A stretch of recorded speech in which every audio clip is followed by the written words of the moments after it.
Hello everyone, welcome to this presentation and in today's class I am going to be sharing with you something very interesting, and I promise you that if you stay with me till the end of this presentation, you're going to learn why your business or the businesses you've had over time, the businesses you've tried to build, have been failing to make you big money, and what you can do about the process. So in case you are new to my channel, you are highly welcome. Okay, do well to subscribe to the channel and become a part of the community. I try to share quality videos on my channel at least once every week, and I hope that as you subscribe, you'll be able to get notifications when we go live, and you'll be able to get value from this community. All right, so let's quickly get right into. In case you're meeting me for the first time, my name is Alex. I live in Lagos, Nigeria, and I basically work with young individuals, young creative entrepreneurs, and professionals to help them improve their finances and help them run a better business. Okay, so you're welcome. You're welcome in case you're meeting for the first time. All right, so um, we are going to get into this presentation by quickly looking at some of the misconceptions that has been the root problem of business struggles for entrepreneurs. A lot of entrepreneurs are really having issues with understanding their place and what they are doing, and that comes from the misconception of entrepreneurship and how it must have been causing you some kind of error in judgment. So the first thing is that in in okay, few years ago we started hearing this idea of sack your boss, right? Sack your boss. That is a concept where it is believed that your boss is your problem. You're not supposed to get a job, you're not supposed to work on a job, you're supposed to go and start your own business and be your own boss and all of that. Now, why the idea itself sounds great, but the question is everybody really supposed to start a business? Is everybody supposed to start a business to be an entrepreneur? Okay. Now, what I want you to understand is that the answer is no. You really do not have to start a business to be an entrepreneur. Okay. You are a value creator, and everyone who is made by God is a value creator. So, the practice of entrepreneurship is just your ability to spot value and facilitate the movement of value from a place of low use to a place of high use. That is simple definition of the root meaning of entrepreneurship. So an entrepreneur is someone that is able to identify value in a place of low use, right, and facilitate the movement or the transfer of that value to a place of high use. If you can do that, whether on a job or in your own business, you are obviously an entrepreneur. So you don't have to start a business to be an entrepreneur or even own a business yourself. That is why we now have concept of entrepreneurship, where some persons have come to realize that I don't really need to start something. I can actually build with someone, or I can actually practice my entrepreneurship in a business with someone else, partnering with someone else. So you don't have to start a business to be an entrepreneur or own a business, right? So not every entrepreneur has to be a business owner. It's not every entrepreneur that has to be a business owner, and it is also not every business owner that's an entrepreneur. I hope I landed that right. Okay, so you don't have to start a business to actually be an entrepreneur. You can be an entrepreneur in another person's business. Okay, and then the normal thing I always say is this: that it is not every entrepreneur that is meant to start a business. That's what I was trying to say there. Okay, it is not every entrepreneur that is meant to start a business. You can work in someone else's business. But yeah, we can invariably say that every business owner is an entrepreneur, because there are some entrepreneurs that will have to go and start a business, okay, instead of working in another person's business. So it depends on what your inclination is, and it is very, very important that you understand what your inclination is so that you can maximize your strengths and your results. Because there are people who were not designed to be the number one, they were meant to partner with someone else to run a business. But because of the concept of sack your boss and be your own boss, they believe that the only way to demonstrate their entrepreneurial skill is for them to go and start their own business. And now they've started the business, they've been struggling for only God knows how long, and their struggle has no end in sight. Why? Because they weren't supposed to go that route in the first place. And conversely as well, there are people who are working in other people's businesses when they are designed to actually start their own stuff. And no matter how much they work in another person's business, they will never find fulfillment and their contributions will always be minimal. So you need to know exactly who you are and how you're designed so that you'll be able to get the best out of what you're doing. Now, there's also this misconception of multiple businesses or streams of income, right? So let me share this. There is a difference between sources of income and streams of income. I think I've made a video to that before. It's somewhere around the channel. Okay, I hope I'll be able to link it here so that you can be able to see that. Now, when you talk about sources of income is how you make money. So if you work a job, you do a regular 9 to 5, at the end of the month, you're going to be paid. That job is your source of income. You run a business and you pay yourself salary from your business, okay? That is your source of income. So whatever you do to make money is your source of income, okay? That is the primary source of income. Now, in every source of income, there are multiple ways that you can monetize. There are multiple ways to make money in every source of income. In any income generating activity that you are engaged in, there are multiple ways that you can make money from it. And those multiple ways are now what we call, or what we refer to as, streams of income. So streams of income are the other ways to make money from how you currently make money. So I remember when I was working in the bank, okay, of course, my source of income was my salary as a banker. But I had two other businesses that I ran, even as a banker. Number one is that I had a book selling business. So I sourced and sold books to my colleagues, right? So I had to make sure that my colleagues had a decent supply of books every month. And I was working in one of the biggest branches of the bank at that time. So I had a lot of clientele. I sold a lot of books per month. Okay, that was one of my streams of income from my source of income, right? Because most of the people I actually sold these books to are my colleagues in the office. I never had a shop outside. I never sold to outsiders. So it was my colleagues that made that possible. So it was the job I had, which was my source of income, that made this stream of income possible. Then I had a second business, which was a lending business, a micro lending business, where I facilitated a short-term loan to my colleagues because a lot of them didn't really know how to manage money. So within a short period of time, 1-2 weeks of paying salary, they were already in red. So they needed a bailout, and I was always there to bail them out. Why? Because it was easier to kind of raise facility for your from your colleagues than for you to constantly ask the bank to give you facility, to look as if you're not financially responsible. So it was easier for them to just ask colleagues to give them a loan, and I was there to facilitate that for a little commission. All right, so you need to understand that doing many things at the same time is not really the ideal way of approaching the multiple source of income thing.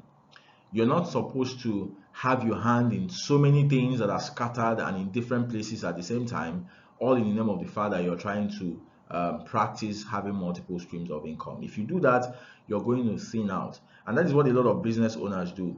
They start this business, they are running this, you're running a fashion brand, you're running a kitchen, you're running a restaurant, you're running an agency, and all of those things are just suboptimally performing. None of them is giving you the kind of results that you should really be getting. Why? Because they are not really properly cared for. They're not really getting the attention that they need, because your energy and your focus are scattered in so many places at the same time. So you need to understand that if you have a business, you have already started a business, that business is your source of income, okay? But you don't need to start another business to keep making multiple streams of income from the business.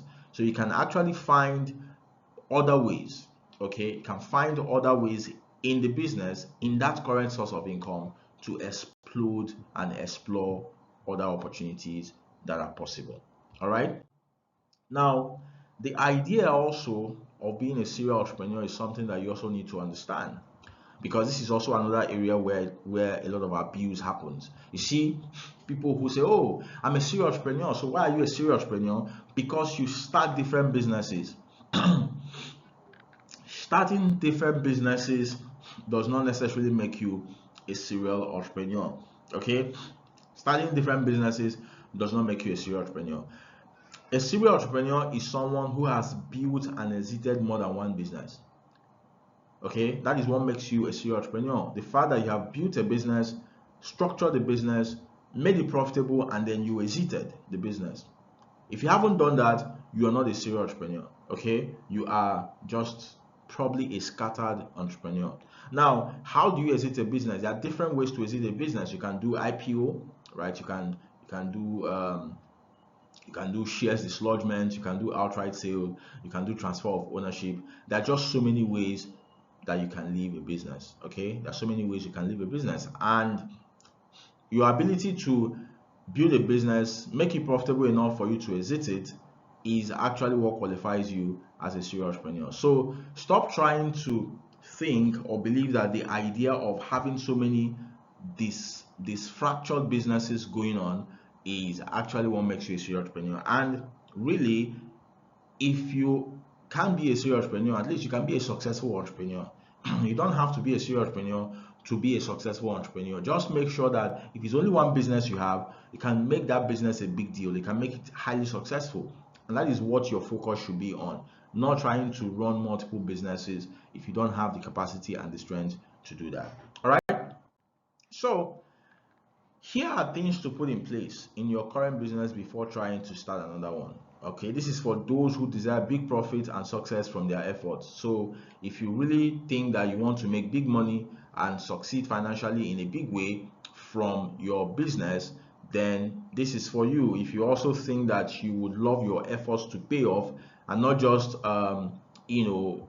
grinding the mill all the time, then this is for you. Of course, I understand that there are certain people that does not like such order. They would always want, they thrive more in chaos. They are better off when things are all scattered and they just throw themselves in many directions. That is what gives them a sense of fulfillment and a sense of aliveness. If that's the case, there is no problem as well. But this is for people who desire to get something big out of their effort and also make sure that they make big money from the process. Because the truth is, why should you run a single, let's assume you run a single business that is making you that has the capacity to make you say $1 million, right?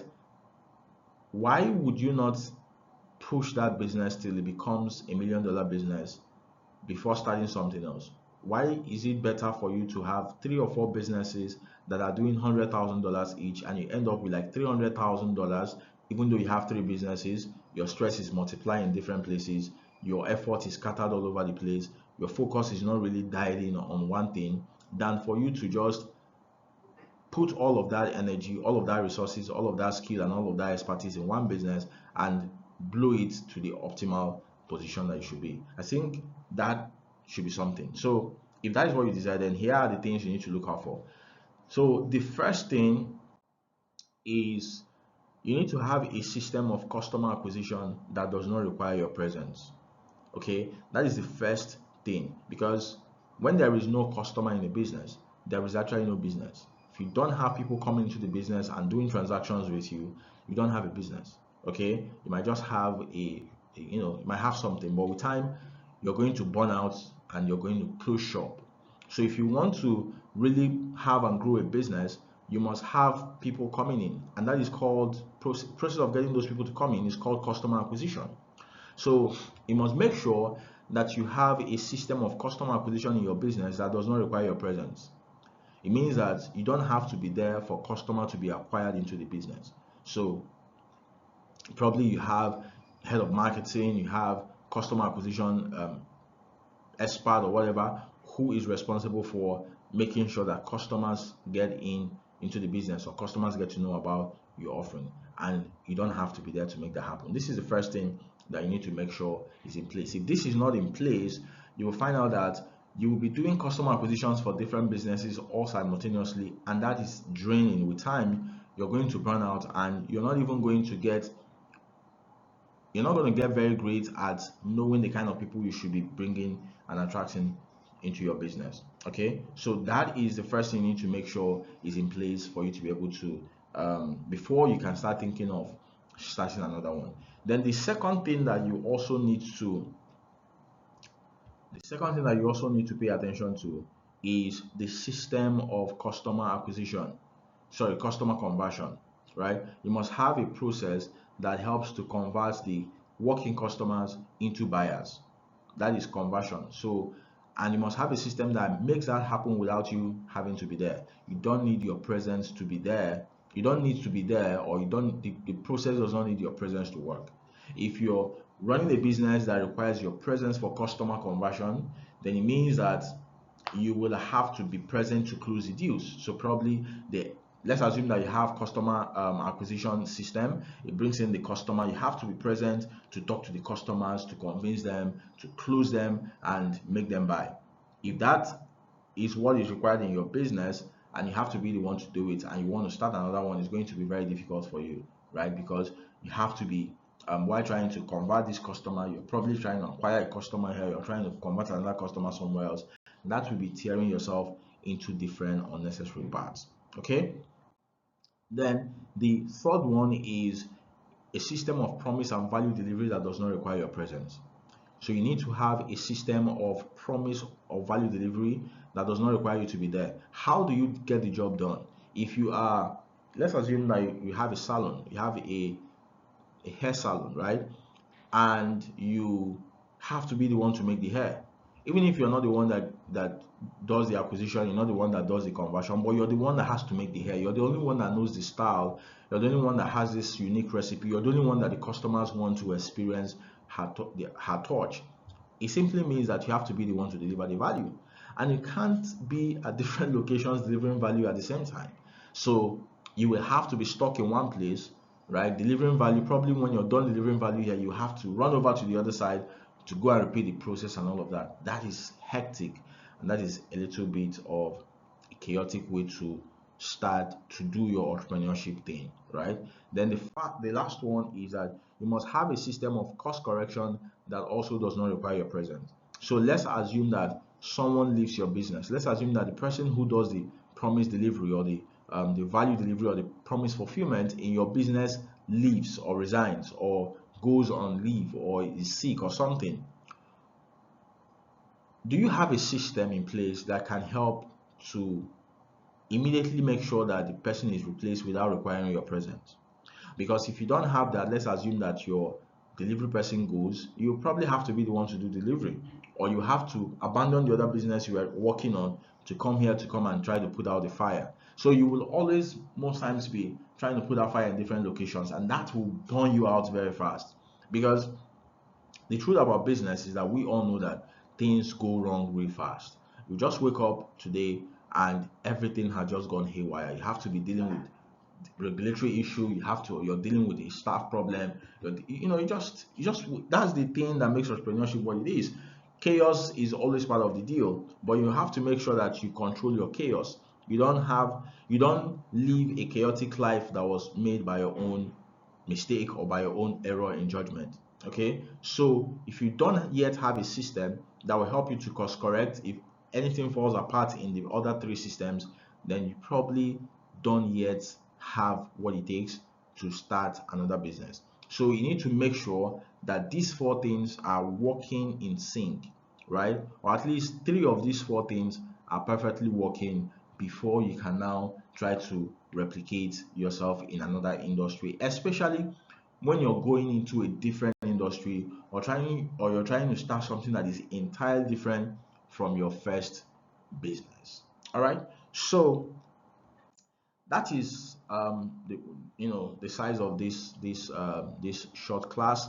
I hope that it was meaningful to you. I hope you picked something. I hope that you will go back and use what I have shared with you now to look at your own system, look at your own process, look at what you're doing, and see where there might be some errors or where you might have a need to make some adjustment, so that you can have a better experience in delivering value to those people who are depending on you for it. Okay, so thank you for your time. Thank you for being here. So what do you do next in case you you're just coming here for the first time. So what you do is subscribe to the channel. It helps us to get the message out. So subscribe to the channel. If you found anything I said here useful, subscribe to the channel and put on a notification so that you'll be able to know when we go live. And if you want to learn more about money and investment, then you should join our School of Money and Investment. School of Money and Investment is for creative entrepreneurs and professionals who want to understand money and investment so that they can intentionally build wealth one step at a time. That is what that community is all about. It's virtual from anywhere in the world. You can be a part of the community and start your journey. So what we are learning there are things that will help you to become financially savvy in your business, in your career, and things that will help you to start investing in different kinds of assets based on your reality, your risk profile, and your needs. I hope to see you on the inside. Okay, so thank you, and once again, please subscribe to the channel so that we can grow together. So I see you again next time. Keep being good to yourself and to those around you. Cheers.